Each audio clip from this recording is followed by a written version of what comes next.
Let's bring in the team. Lafayette College's Krishna Mamani, AllianceBernstein's Gershon Distenfeld, and Jim Bianco of Bianco Research. I want to begin with that line from Jeff Rosenberg of BlackRock. It's not a miscommunication or a misunderstanding. Krishna, do you agree with that?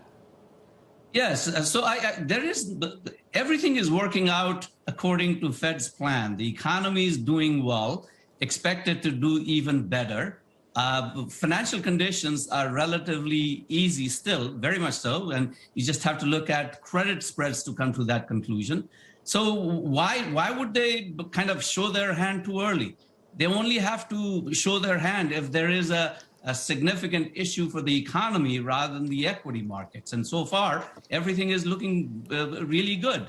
Right now, the tally's in twos, Gershon. I'm looking at the story right now. 14 basis points on twos, the 10-year yield at about 156. If yields are going high because the data's better at the long end and the 2 years anchored, isn't that what Chairman Powell wants? Well, I don't think he wants to go up too much because that's going to undo a lot of what needs to still be done. Remember, corporate borrowing has gone up a tremendous amount. Usually goes down in a recession, or whatever you call this last period. It's gone up. I got to say, Jonathan, it's really great to have fixed income back in the news, but I think that people are way too fixated on short-term movement in rates. The key questions actually have nothing to do with the short term. It's what's the economy going to look like post-COVID? How much of the supply has been destroyed at this point, and how fast is it going to come back? When you say that, Gershon, do you mean what's the difference between the reopening in the next several months and what's the difference between the shape of the cycle? Can you give me some more colour on that? Yeah, so look, there's no question that in the initial stages of the reopening, you're going to end up having a lot of demand. So we still have close to 10 million people, less jobs in the economy than there were pre-COVID. You also have had the highest savings rate in maybe ever since data was recorded, certainly the largest increase in 20 years. You're going to have all this pent-up demand. Even people with, people that are going to get jobs, people with jobs have been staying home and not doing things. The problem is on the supply side, right? Sporting events are only going to be open at 25%. Not all restaurants are going to be open. It's going to take time for business travel to come back and all that. So there's going to be a mismatch. That's probably going to lead to higher inflation in the short term. The real question, though, is what happens in the long term? How much permanent damage has been done to the economy? Jim, just build on this for us as well. And let's just start with that story. Looking across the curve right now, is there a challenge for the Fed as far as you can see? Yeah, I think there is a challenge for the Fed. If you look at the middle of the curve, the belly of the curve, and I'll go into the weeds a little bit. If you look at swaption volatility in the 2 to 5 year sector of the curve, that is the volatility or the uncertainty that the market has about 2 to 5 year rates.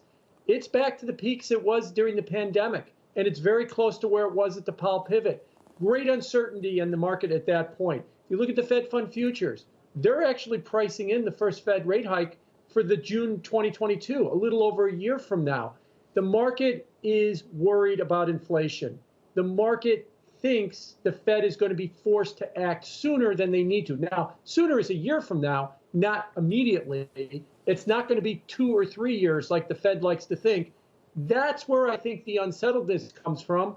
While I agree that normally higher rates should be a welcome thing to financial markets because it suggests real growth, there's some lingering fear that these higher rates are being driven by inflation. And that's why you're seeing the market, especially in the middle of the curve, starting to price in much higher volatility, uncertainty about the Fed, and you're seeing things like the stock market wobble every time we see long rates go up. I want to pick up on two words you used, inflation worries. Krishna, inflation worries. What I've seen over the last couple of weeks is a bond market being driven by real yields, and I'm trying to understand the inflation piece of this. I get it. The base effects kick in. Energy prices are higher. Food prices are higher. Demand comes back online. We have some supply constraints. Are they inflation worries, Krishna, as far as you're concerned? Well, so I think from a cyclical standpoint, because of the points that Gershon was making, that there is probably a cyclical uptick in inflation. And Powell basically said it just as much. But the real issue for the Fed and the real issue for the markets from a longer term perspective is what is inflation going to look like on a secular basis? And, that is what would inflation look like in 2022 and 2023? And the driver for that is really not the structural underpinnings of the supply side of the economy, at least not on the good side. It's really on wages. And I think if you expect wages to continue to rise on a sustained basis and not just in 2021. We're talking about 2022 and onwards. If that is what your expectation is, inflation is going to be real. I just don't see it. I think, from a secular standpoint, all the things that we faced in 2019, we still face. It's just that we had a substantial drawdown, and now we are coming out of it. And the temporary income replacement is certainly helping the economy grow out of it. But that temporary income replacement is going to start fading in 2022. And we'll be back to where we were before, talking about secular stagnation and everything else that we used to talk about. Steve Major of HSBC shares that view with you, Krishna. And here's the view from PGIM. Robert Tipp, a colleague and good friend of yours, I'm sure, guys, saying the following. As growth drops off next year, it's going to become clearer that the Fed is not going to be hiking as rapidly as what's priced into the forward curve, if at all, maybe for the next handful of years. Jim, I'd like you to come back in. Can you respond to that? Yeah, I think that Krishna's really summed it up very well in that we've got a lot of stimulus being pumped into the economy fiscally. There's $21.5 trillion of personal income that we, all Americans, generate every year. The vast majority of that comes from wages. Right now, a quarter of that is being mailed to us from the government in the form of stimulus checks from the $900 billion from the old CARES Act, and coming soon is $1,400 checks as well, too. That's where you're getting the immediate wage inflation. Let's call it personal income inflation. The next question then becomes, is that done? We've sent 3 checks out. We've got Senator Romney proposing monthly checks to everybody who has got children under 17. Or is this the beginning of UBI?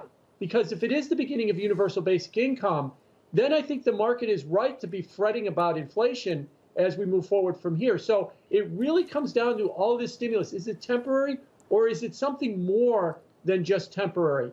Right now, you could make the case it might be something a little bit more, because we're about to have our 3rd round of stimulus checks go out in the next couple of weeks, assuming everything goes as we expect in Congress. Gershon, let's have the final word from you on this. Is it temporary, or is it a story that persists?